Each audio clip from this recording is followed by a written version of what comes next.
What's up, everybody? Welcome back to the Unknown Coatings channel. And doing a motorcycle frame today in ultra black chrome. This is one from Prismatic Powders, but we had done some parts for the customer in this color previously, and he wanted it to be a bit darker. So we talked to him about some different options and decided that we're going to be using Tinted Clear 2. Now, I found this after we sandblasted it. These are, well, probably the worst welding I've ever seen, if I'm going to be perfectly honest. We showed the customer. He said that whole area is covered. He's not too worried about it. So we got this thing hung up. Everything's taped, plugged, etc., etc. Blowing it off one more time. We blow things off immediately after blasting, and then they go into another room. They end up getting blown off again. But once we put them up on the rack, we we blow them off one more time, just as like a last precaution before going into the booth. A lot of guys asking what tip I've been using. It's just this one, just the standard flat tip from Gima. So once again, this is Ultra Black Chrome from Prismatic Powders. Spraying it with the Optiflex Pro, I guess, in this booth. This fine Wagner booth here, which we got used. It was an absolute champ, by the way. Absolutely love this booth.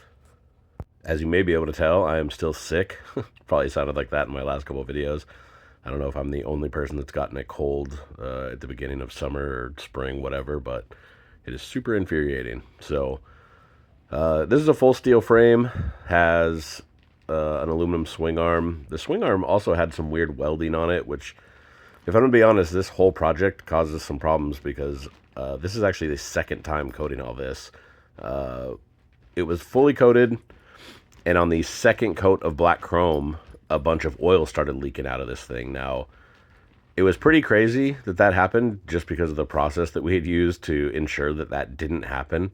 The one downside is ultra black chrome, just like super chrome, is very susceptible to contamination, like oil spots showing up. Lots of other powders might have hid this stuff a little bit, and I'll be showing you these a little bit later in the video, kind of what happens when the oil leaks out of this thing. But it was kind of a bummer, obviously, to spray this whole thing and then end up having to put it in the chemical stripper, strip it all down, start all over. Once we put it in the chemical stripper, of course, wants to get chemical stripper in all of the tubing and openings and stuff. So we did all that, rinsed it, put it in the stripper, rinsed it, blasted it. Actually, no, we put it in one of the ovens for a couple hours to try to dry it all out. Blasted it. Stuff was still coming out, so we put it back in the oven for a couple hours. Blasted it again. And then I think we put it back in the oven for a couple hours.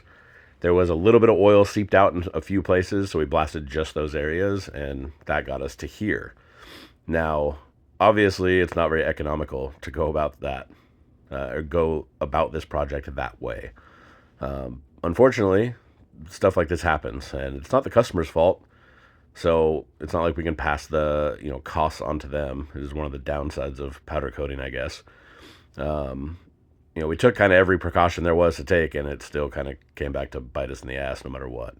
If you want to see how to deal with stuff like that, or just like powder coating content, be sure to give this video a like, subscribe to this channel, turn on all notifications so you get a heads up, and I'll tell you about all the other times that I've messed up things, and probably even show you how to fix them, because that's mostly what this channel is all about. Also have a Facebook group. I've mentioned a few times, I'm sure. It's the UKC Army on Facebook. So if you're interested in powder coating, you're either like powder coating or want to learn how to powder coat, or even if you're an experienced powder coater, there's a lot of good, useful information and helpful people in there. So be sure to check it out. Now that we got this thing all coated, it is of course going to be going in the oven for flow out. These are the oil spots that I was telling you about. So the swing arm was the only place that really showed them anymore. There's one tiny one on the frame, which I'll show you here in a bit. But you can see this dark area on the one side, and then this big splotchy dark area right here.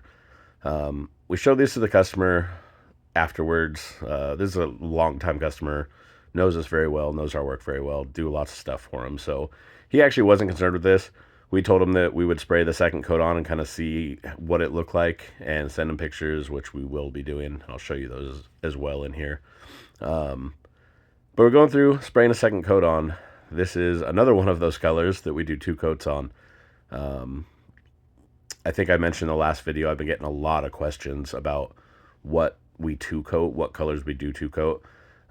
This one in Super Chrome, we do for the exact same reasons. It leaves a much like glossier, smoother finish doing 2 coats of it.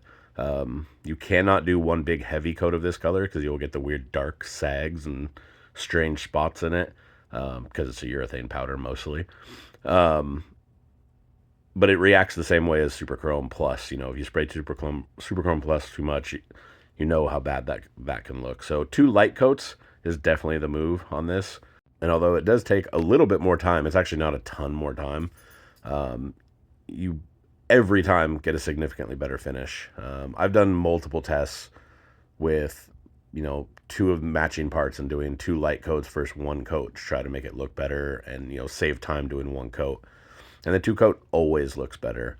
And obviously, I'm not inexperienced. I've been doing this for 15 years now.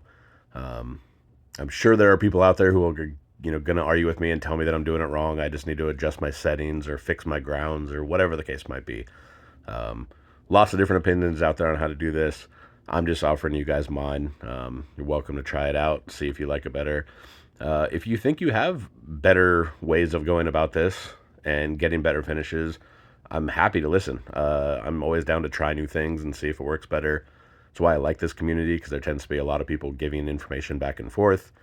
If you can get away from some of the know-it-all type people, obviously. But that's every industry, right? So there's some other weird spots I just wanted to show you guys. It seemed like this frame could have been done a little bit better. It's like, they went and filled some holes, but then they only sort of ground things down and made it smooth. And to be fair, I don't know what this looked like prior to blasting. There's a chance that there was body filler in some of these, but all of the things that we saw that were an issue, we went and showed to the customer. So just to give him a heads up, and he was fine with all of it. So we're going to Tinted Clear 2. There's my settings. Tinted Clear 2, also from Prismatic. It is basically just this is the little bit of oil that was on the frame that leaked out. Those 2 little pinholes that were up there. Tinted Clear 2 is basically, it's like what it sounds like, right? It's a tinted clear. It's just a normal clear that's a little bit darker. So you can spray it over pretty much any color and it will just darken it up a bit. There are lots of different, tinted clears or like smoked clears or candy black, some people call it, that can accomplish the same thing. Our customer didn't want to go crazy dark. He just wanted to go darker than his previous ultra black chrome stuff that he had done. He actually builds hydroplanes, and we did some parts for his hydroplane that were just in ultra black chrome, and he's like, yeah, I like it, I just want it darker for this motorcycle. So I'll be showing you guys a comparison, of course, at the end of the video to show that it did in fact darken it up. This is not a thing I do multiple coats on. This is just a single coat. I found that when you stack this color, it doesn't matter if you put on 2 light coats or 1 good coat, or 1 heavy coat. If you go heavy in any capacity, it gets weird dark, like the edge building, like framing that we've all seen does that, but it's really obvious because the lines are like pigment heavy. Basically, they're really, really dark. And on a color like ultra black chrome, it shows it all. And so to actively avoid that, we just do 1, medium coat. Make sure you get good coverage and everything. This color sprays really well. So one of my favorite tinted clears, honestly, is Tinted Clear 2. And I guess while I got a second, just another reminder, if you like powder coating and powder coating content, please hit that subscribe button. Give this video a like. We're getting so close to 20,000 subscribers, which is absolutely insane to me. It's not even a thing I thought would be an option when I started this channel. And, currently projected to do it, I think, by the end of July. So I'm trying to beat that goal that, YouTube says we're going to have, 20,000 by the end of July. I want to beat that. These are those 2 spots. I'm just showing you guys after the second coat of Ultra Black Chrome what they look like. They did hide most of it. You can still see it a little bit. Once again, we sent pictures to the customer. He was fine with it.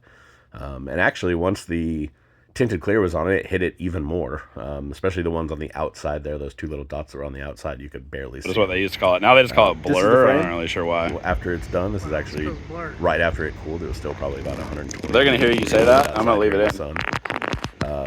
Frame came out great. Obviously, the frame isn't in the best condition or best looking frame. But here's that color close up. And then, of course, I have a plate of just ultra black chrome with clear on it.